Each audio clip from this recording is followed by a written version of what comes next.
Estamos agora de volta para a segunda parte do nosso estudo e nós, na primeira parte, vimos a respeito da historicidade do livro de Daniel e de várias descobertas arqueológicas que estão confirmando aquilo que o profeta escreveu. Agora, olha que coisa interessante. Quando a ciência ou a arqueologia começou a comprovar o livro de Daniel, o que fizeram os críticos? Antes, eles diziam assim: o livro não pode ser inspirado por Deus porque não existe prova da existência desses personagens e nem das histórias. Mas a arqueologia começou a provar isso. Agora a crítica mudou de lado. Sabe o que eles dizem agora? Não pode ser Daniel um profeta porque as suas profecias foram muito precisas. Logo, ele deve tê-las escritas depois dos fatos ocorridos. Ou seja, antes diziam assim: o livro não é inspirado porque não há prova arqueológica. Aí encontraram umas provas. Não, agora ele não pode ser um profeta porque deu muito certo. O que ele falou aconteceu ao pé da letra. Então só pode ter acontecido uma coisa: ele escreveu depois do evento. É lógico que não. Tudo deu certo porque Deus foi quem orientou Daniel a escrever. E nós iremos aprender de que o profeta Daniel, ao escrever o seu livro, ele contou com a assistência de um anjo muito especial, chamado Gabriel. E nós entendemos que esse anjo Gabriel é o anjo mais poderoso do céu. Um outro detalhe que nós devemos entender: o nome do profeta. Abra sua Bíblia aí. Então, Daniel é o nome do jovem que foi levado cativo para a Babilônia. Nós iremos ver isso com mais detalhes na semana que vem. Agora, olha que interessante. A palavra Daniel está dividida em duas raízes. Primeiro, Dan e depois El. O prefixo Dan é uma lembrança, faz referência a uma das 12 tribos de Israel, justamente a tribo de Dan. E o sufixo El é Deus em hebraico, Deus no singular. E a palavra Elohim é Deus no plural. Então, El é singular e Elohim é plural. Então, se você pegar a expressão Dan, que era a tribo dos juízes, com a expressão El, o nome de Daniel é Deus é meu juiz. Agora eu queria convidar você a irmos para o último capítulo de Daniel. No capítulo 12, versículo 4 e depois versículo 9, esse texto vai responder a seguinte pergunta: para que tempo as profecias de Daniel se aplicam? Olha aí na sua Bíblia, Daniel capítulo 12. Primeiro versículo 4. Assim foi dito para Daniel: tu, porém, Daniel, encerra as palavras e sela o livro. Até quando? O que diz a sua Bíblia aí? Até o tempo do fim. Muitos o esquadrinharão e o saber se multiplicará. O anjo disse para Daniel: Daniel, terminou de escrever o seu livro? Sela esse livro. Esse livro vai ficar selado até o tempo do fim. Mas no tempo do fim, muitos o esquadrinharão, muitos o estudarão, e a ciência, o conhecimento do seu livro vai se multiplicar. É isso que o anjo está dizendo para Daniel. Agora olha para o versículo 9. E ele respondeu: vai, Daniel, porque essas palavras estão encerradas e seladas até quando? Até o tempo do fim. Mas então, quando é esse tempo do fim, de que esse livro de Daniel seria compreendido? Eu vou tratar desse tema com mais detalhes, mas eu vou antecipar para vocês. Existem duas datas que marcam o início do tempo do fim. Eu vou dizer a data agora, não vou explicar por quê, mas num estudo nosso futuro, eu vou explicar em detalhes o porquê dessas datas. E as datas são 1798 e 1844. A partir dessas datas, chegaria o tempo do fim, e o tempo do fim chegou, e o livro do profeta Daniel, que antes desse período não poderia ser compreendido plenamente, agora pode.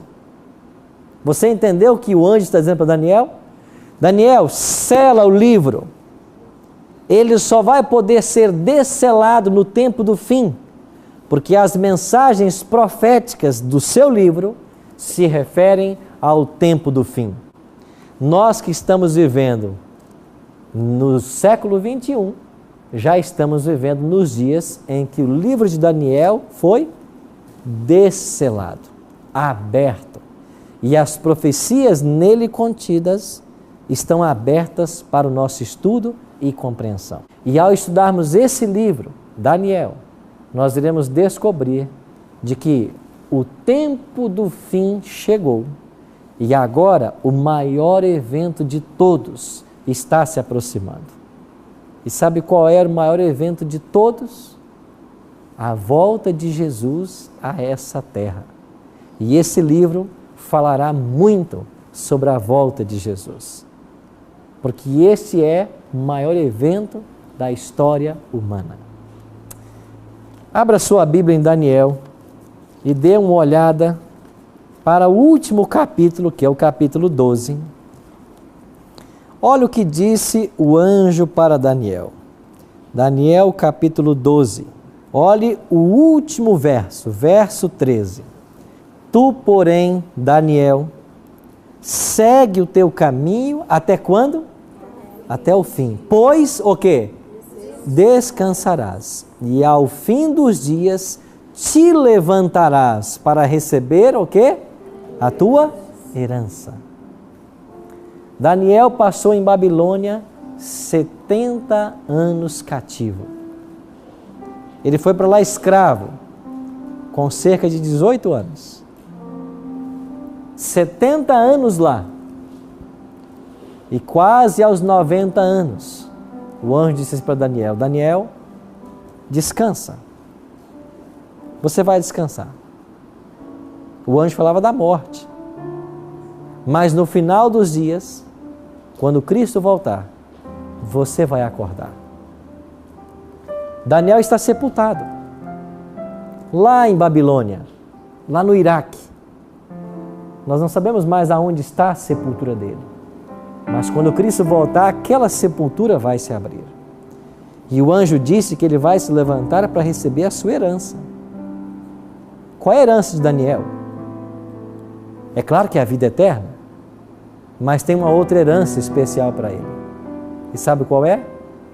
Ele vai se encontrar com pessoas de todas as gerações que tiveram contato com o seu livro e através do seu livro conheceram o Deus do céu. Essa será a recompensa. Daniel vai se encontrar com pessoas que através do que ele escreveu aceitaram a Cristo como Salvador. E elas estarão salvas também. E Daniel vai querer conhecer essas pessoas. E eu e você somos candidatos ao mesmo céu que Daniel. Você que me assiste em casa, eu tenho uma pergunta para você. Estamos vivendo os últimos dias da história humana. A palavra de Deus declara em 2 Timóteo 3, 1 a 4, que nos dias atuais os homens seriam avarentos, jactanciosos, zombadores, arrogantes, inimigos, antes amantes dos prazeres que amigos de Deus, atrevidos, desafeiçoados, caluniadores. Não é esse o mundo que nós estamos vivendo? A profecia disse que este é o mundo antes que Jesus volte. Se estamos vivendo o tempo do fim, desde 1798 e 1844, se as profecias já estão se cumprindo, se Cristo está às portas, eu preciso advertir você de uma coisa. Você está edificando sua casa aonde? Sobre a rocha ou sobre a areia? Foi Cristo quem contou esta história. Ele quem disse de que a casa é a nossa vida. E eu posso construir a minha vida sobre a rocha ou sobre a areia. Se você quiser construir a sua vida sobre a rocha, que é Cristo, você tem que se voltar para esse livro. É por isso que nós aqui estamos, para estudarmos esse livro. E de uma forma especial, o livro do profeta Daniel. Por isso, eu convido você para, ao longo destas semanas, nos voltarmos para esse livro e fazer dele o alicerce de nossa vida. Qual será a sua resposta? Qual será a sua decisão? Salva-me, Senhor, salva-me, por favor, me ajuda a lutar a despeito de mim mesmo. Tão fraco eu sei que sou, tão diferente de ti, mas eu sei que vou vencer, pois tu venceste a cruz por mim. Quero viver firme em ti, meu Jesus, firme em tuas promessas, seguindo tua luz. Molda-me, forma-me, eleva-me a uma atmosfera pura e santa, onde a corrente do teu amor irá fluir em minha alma, em meu coração.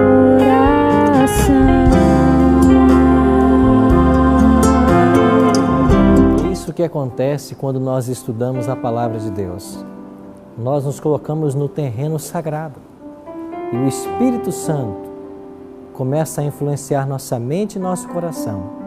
Nós somos levados a uma atmosfera pura e santa, onde as ricas correntes do amor de Deus, elas fluem para a nossa alma.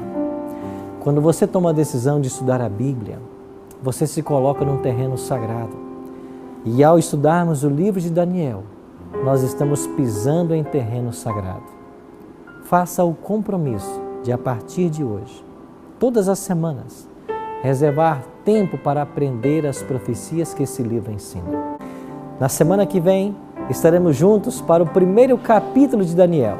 E nós iremos aprender, já no primeiro capítulo, duas forças antagônicas nesse universo, lutando pela mente, pela vida do ser humano. Eu te espero em nosso próximo encontro. Que Deus o abençoe.